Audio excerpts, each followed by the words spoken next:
Un importante concerto del gruppo vocale Aquarius a favore di persone che vivono in uno stato di disagio è stato organizzato da alcune associazioni locali. Vediamo il servizio. L'azzurro dell'iris è l'abbraccio del cielo. Questo è il titolo di una serata benefica organizzata a San Donà di Piave da diverse associazioni di beneficenza, tra cui la San Vincenzo De Paoli, la Croce Rossa Italiana, con il supporto di CFP San Luigi, del Comune di San Donà di Piave, della Confartigianato e della Casa di Riposo Monumento ai Caduti in Guerra di San Donà. È una serata promossa innanzitutto da Aquarius, che è un gruppo musicale. Buonasera, diamo la parola appunto ai protagonisti e alla speaker del gruppo.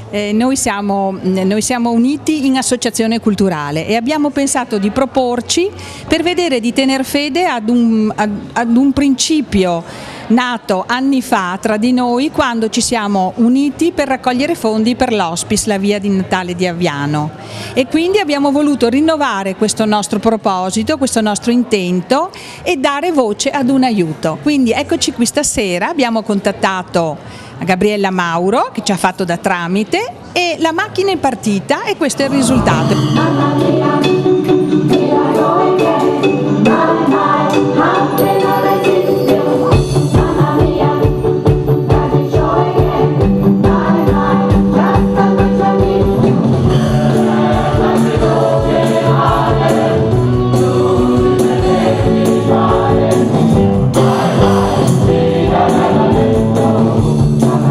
Ci è sembrato un progetto molto serio,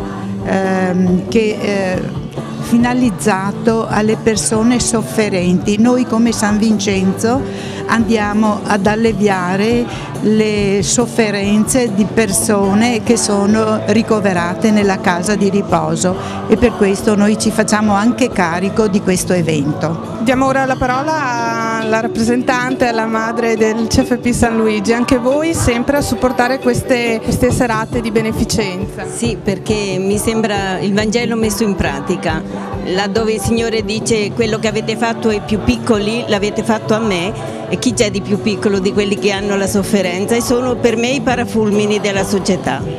Si parla della sofferenza di quelli che sono i malati terminali. A San Donà un nuovo centro, l'Iris.